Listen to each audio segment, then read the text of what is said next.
Kelelawar lahir dengan sebuah beban yang tidak pernah dialami sebagian besar mamalia lain. Hidupnya langsung ditempatkan di ruang yang sempit, gelap, dan penuh risiko. Sejak pertama kali membuka mata, jika mata itu sempat digunakan, ia tidak tumbuh di sarang terbuka, tidak diasuh di bawah cahaya, dan tidak belajar mengenali dunia lewat penglihatan seperti kebanyakan hewan menyusui. Ia lahir bergelantungan, terbalik, di koloni yang padat, lembab, dan seringkali berisik oleh ribuan individu lain yang bernasib sama. Lingkungan awal ini bukan pilihan, melainkan konsekuensi. Kelelawar tidak memiliki alternatif tempat aman. Sayap tipis yang kelak memungkinkan mereka terbang justru membuat mereka rapuh saat masih muda. Mereka tidak bisa berlari, tidak bisa meloncat, dan hampir tidak bisa melarikan diri jika terjatuh. Seekor anak kelelawar yang jatuh dari langit-langit gua hampir selalu berakhir mati, bukan karena predator, tetapi karena gravitasi dan ketidakmampuan tubuhnya sendiri. Masalah tidak berhenti di situ. Sejak awal, kelelawar hidup di bawah tekanan energi yang ekstrim. Terbang adalah cara bergerak paling mahal secara biologis. Setiap malam, tubuhnya dipaksa membakar energi dalam jumlah besar hanya untuk mencari makan. Kesalahan kecil, cuaca buruk, hujan berkepanjangan, atau sumber makanan yang terlambat muncul dapat berarti kelaparan. Tidak ada cadangan besar, tidak ada toleransi terhadap kegagalan berulang. Di sisi lain, pilihan hidup di malam hari membuat mereka hampir tidak pernah dilihat secara utuh. Yang tertangkap oleh manusia hanyalah siluet cepat, suara asing, atau kehadiran mendadak yang mengejutkan. Dari situlah stigma mulai tumbuh. Kelelawar tidak diberi waktu untuk dipahami. Ia langsung dicurigai, dikaitkan dengan penyakit, kematian, dan ancaman, bahkan jauh sebelum sains mampu menjelaskan perannya. Konflik ini bersifat ganda. Secara biologis, kelelawar hidup di batas toleransi tubuh mamalia. Secara sosial, ia hidup di batas toleransi manusia.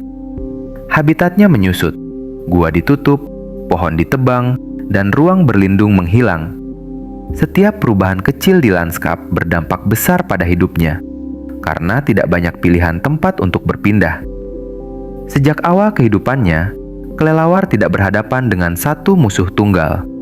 Ia berhadapan dengan kombinasi kerapuhan tubuh, tuntutan energi tinggi, dan dunia luar yang tidak pernah benar-benar menerimanya.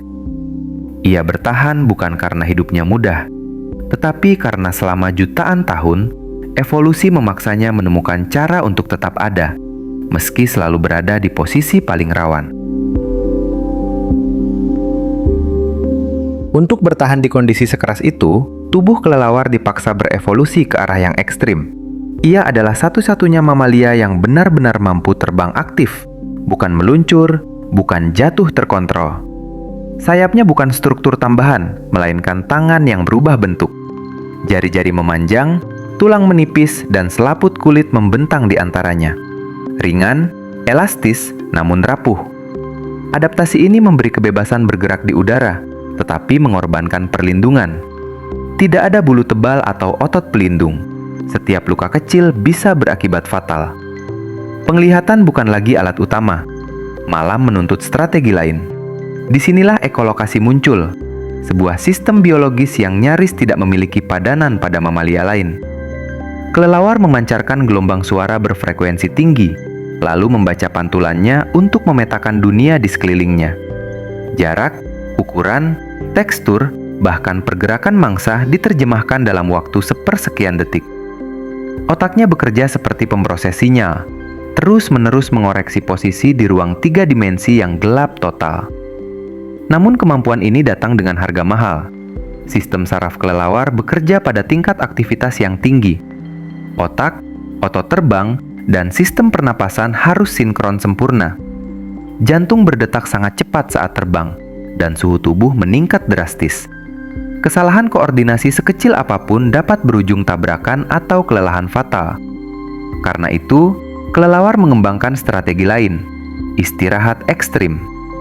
Siang hari mereka menggantung diam, menurunkan metabolisme, menghemat energi sebanyak mungkin untuk satu periode aktif di malam hari. Dari sisi ekologi, diversifikasi menjadi jalan keluar. Tidak semua kelelawar berburu serangga. Sebagian beralih ke buah, nektar, ikan, bahkan darah. Setiap pilihan membuka relung ekologi baru, tetapi juga menambah ketergantungan.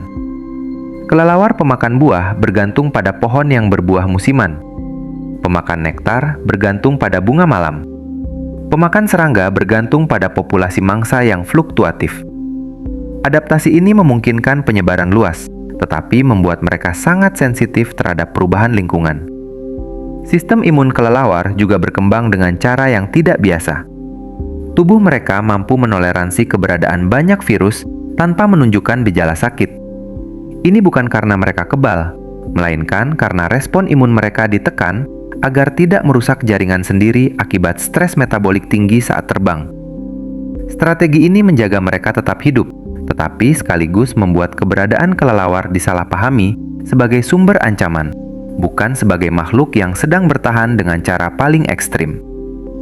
Secara evolusioner, kelelawar adalah hasil kompromi keras. Mereka menukar keamanan dengan mobilitas, perlindungan dengan efisiensi, dan kenyamanan dengan peluang hidup. Adaptasi mereka bukan jalan mudah, melainkan jalur sempit yang hanya bisa dilalui dengan presisi tinggi.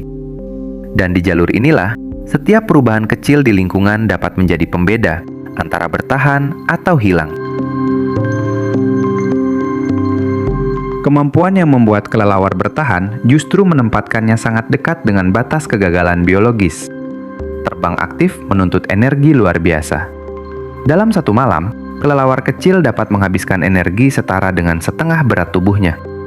Jika mangsa berkurang, cuaca memburuk, atau rute terbang terganggu, cadangan energi itu cepat habis. Tidak ada ruang untuk kesalahan panjang. Kelaparan pada kelelawar sering bukan proses lambat, melainkan kejatuhan mendadak.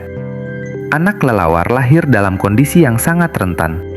Mereka tidak berbulu sempurna, tidak bisa terbang, dan sepenuhnya bergantung pada induknya. Induk harus menyusui sambil tetap terbang dan berburu setiap malam. Jika induk mati, tersesat, atau terganggu, anak hampir pasti menyusul. Di koloni besar, jatuhnya satu anak ke tanah gua berarti kematian tanpa disadari siapapun. Tidak ada perawatan kolektif. Alam tidak menyediakan jaring pengaman. Kehidupan sosial yang rapat juga membawa risiko lain. Ribuan individu menggantung dalam ruang sempit, berbagi udara, suara, dan kotoran. Kondisi ini ideal untuk penularan penyakit. Sistem imun kelelawar mampu menahan banyak patogen, tetapi tidak semua. Ketika stres meningkat, akibat gangguan habitat, suara manusia, atau cahaya buatan, keseimbangan itu runtuh. Penyakit yang sebelumnya terkendali dapat berubah mematikan, menyapu koloni dalam senyap. Banyak kematian kelelawar tidak pernah terlihat. Mereka mati di udara, jatuh di hutan gelap, atau terjebak di struktur buatan manusia. Kaca, jaring, kabel, dan bangunan tinggi menjadi rintangan baru yang tidak ada dalam sejarah evolusi mereka. Ekolokasi, yang sempurna untuk membaca pohon dan serangga, sering gagal membaca permukaan datar buatan manusia. Tabrakan bukan kecelakaan langka, tetapi akumulasi dari dunia yang berubah terlalu cepat. Musim juga menjadi penentu hidup mati. Pada spesies yang berhibernasi, gangguan kecil saat tidur panjang dapat menghabiskan cadangan energi yang seharusnya bertahan berbulan-bulan. Terbangun terlalu sering berarti kematian perlahan sebelum musim semi tiba. Pada spesies tropis, ketidaksinkronan antara musim buah, serangga, dan hujan dapat menciptakan periode kosong, malam-malam panjang tanpa makanan cukup. Di balik citra mereka sebagai makhluk malam yang tangguh, hidup kelelawar dipenuhi kegagalan senyap. Banyak yang tidak pernah mencapai usia dewasa. Banyak koloni runtuh tanpa tanda. Adaptasi ekstrim yang membawa mereka terbang tinggi juga membuat mereka berjalan di garis tipis antara keberhasilan dan lenyap. Dan seringkali, yang membunuh mereka bukan predator, melainkan hilangnya satu malam yang seharusnya memberi makan. Meski hidupnya rapuh dan penuh kegagalan senyap, kelelawar tetap memegang peran yang tidak tergantikan dalam ekosistem. Justru dari kehidupan malam yang berisiko itu, aliran energi alam dijaga agar tetap bergerak. Setiap individu yang bertahan satu malam lagi ikut menopang sistem yang jauh lebih besar dari dirinya sendiri. Bagi ekosistem malam, kelelawar adalah pengendali yang bekerja tanpa terlihat. Spesies pemakan serangga menghabiskan ribuan individu serangga setiap malam. Nyamuk, nengat, dan berbagai hama tanaman ditekan bukan dengan kepunahan, tetapi dengan pengurangan konstan. Tanpa kehadiran ini, populasi serangga malam akan melonjak, menekan tanaman, mempercepat penyebaran penyakit, dan mengubah struktur komunitas serangga secara luas. Keseimbangan itu tidak pernah terlihat karena ia terjadi sebelum masalah muncul. Pada spesies pemakan buah dan nektar, peran kelelawar bergerak lebih jauh. Mereka menjadi penghubung antara pohon, jarak, dan waktu. Dalam satu malam, seekor kelelawar dapat membawa biji sejauh puluhan kilometer, melintasi sungai, jurang, dan area terbuka yang tidak dapat ditembus oleh hewan darat. Banyak pohon hutan tropis bergantung pada pergerakan senyap ini untuk memperluas wilayahnya.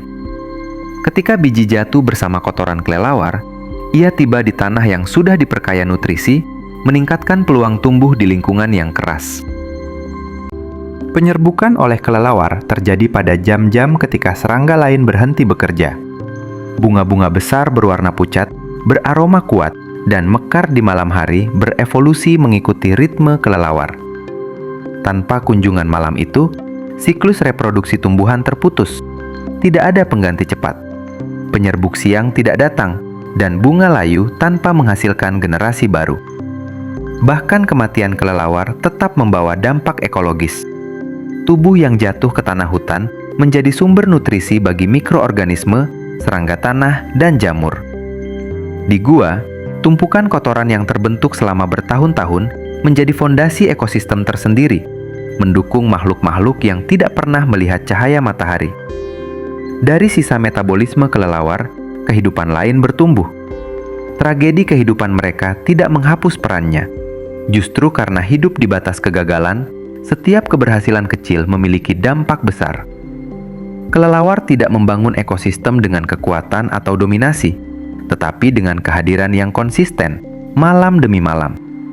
Selama mereka masih terbang, hutan tetap menyebar, serangga tetap terkendali, dan siklus malam tetap berfungsi, meski dengan harga yang sering tidak terlihat.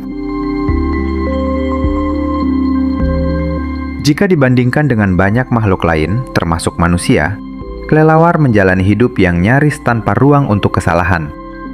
Seekor burung yang gagal terbang masih bisa berjalan, mencari makan, atau bertahan di tanah. Seekor mamalia darat yang terluka masih dapat bersembunyi. Kelelawar tidak memiliki kemewahan itu. Kesalahan kecil di udara berarti jatuh. Keterlambatan sepersekian detik berarti tabrakan. Tubuh mereka dibangun untuk terbang, bukan untuk bertahan ketika terbang gagal. Manusia sering memandang kelelawar sebagai makhluk aneh. Wajahnya asing, kebiasaan hidupnya terbalik dari ritme siang, dan keberadaannya sering dikaitkan dengan kegelapan atau penyakit. Namun pandangan itu lahir dari jarak, bukan dari pemahaman.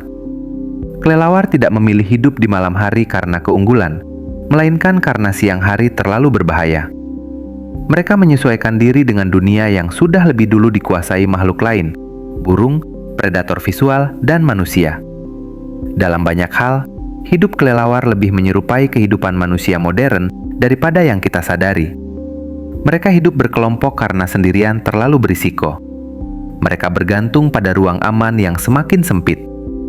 Mereka menyesuaikan diri dengan lingkungan buatan, jembatan, gedung, terowongan, karena habitat alaminya terus hilang. Dan seperti manusia, mereka sering disalahkan atas masalah yang bukan mereka ciptakan. Namun ada perbedaan mendasar. Ketika lingkungan berubah terlalu cepat, manusia memiliki pilihan untuk berpindah, membangun, atau mengubah sistem. Kelelawar tidak. Evolusi mereka dibentuk untuk stabilitas jangka panjang, bukan perubahan mendadak. Sayap yang sempurna untuk hutan terbuka menjadi berbahaya di kota penuh kaca. Navigasi suara yang presisi menjadi tidak berguna di ruang bising buatan manusia. Perbandingan ini tidak dimaksudkan untuk menempatkan manusia sebagai pusat cerita, tetapi untuk menunjukkan satu hal sederhana, bahwa banyak makhluk lain hidup di dunia yang ritmenya tidak mereka tentukan sendiri. Kelelawar bertahan bukan karena dunia ramah, melainkan karena mereka terus menyesuaikan diri tanpa pernah diberi kesempatan memilih. Dalam diam, gua dan langit malam, mereka menjalani hidup yang sepenuhnya bergantung pada keseimbangan halus. Dan ketika keseimbangan itu terganggu, mereka tidak protes, tidak melawan, tidak pergi. Mereka hanya perlahan menghilang. Pada akhirnya, kisah kelelawar bukanlah tentang kemenangan evolusi, juga bukan tentang kegagalan alam. Ia adalah cerita tentang makhluk yang terlalu setia pada rancangan hidupnya sendiri. Sayap mereka tidak pernah dimaksudkan untuk langit penuh lampu. Pendengaran mereka tidak pernah disiapkan untuk dunia yang terus bising. Tempat bergantung mereka tidak dirancang untuk hilang dalam satu generasi manusia. Kelelawar tidak tahu bahwa hutan akan terbelah, bahwa gua akan ditutup, bahwa malam akan berubah terang. Mereka hanya tahu satu hal: terbang, berburu, kembali, dan bertahan. Mengulangi pola yang sama selama jutaan tahun. Ketika pola itu tidak lagi cocok, tidak ada adaptasi cepat yang datang menyelamatkan. Tidak ada jalan lain selain menanggung akibatnya. Namun alam tidak pernah menilai ini sebagai tragedi atau kesalahan. Kehilangan selalu menjadi bagian dari sejarah kehidupan. Spesies muncul, bertahan, lalu menghilang ketika dunia berubah melampaui batas kemampuan mereka. Kelelawar hanya berada di titik itu sekarang, di persimpangan antara kesetiaan evolusi dan dunia yang bergerak terlalu cepat. Jika suatu hari langit malam menjadi sunyi tanpa sayap kecil yang melintas, alam tidak akan berhenti bekerja. Serangga akan mencari keseimbangan baru. Hutan akan beradaptasi dengan cara lain. Dunia akan terus berjalan. Tetapi sesuatu yang bekerja dalam senyap, sesuatu yang menjaga keseimbangan tanpa pernah meminta perhatian, akan benar-benar hilang. Kelelawar tidak meminta untuk dipahami. Mereka tidak membutuhkan simpati. Yang mereka perlukan hanyalah waktu dan ruang yang cukup untuk menjalani hidup sebagaimana mereka dibentuk. Dan ketika ruang itu menyempit, mereka tidak melawan. Mereka hanya menghilang, pelan, tanpa suara. Mungkin disitulah makna sebenarnya dari keberadaan mereka, bahwa tidak semua kehidupan datang untuk bertahan selamanya. Sebagian hadir hanya untuk menunjukkan betapa rapuhnya keseimbangan dan betapa sunyinya dunia ketika satu bagian kecil darinya tak lagi kembali ke langit malam.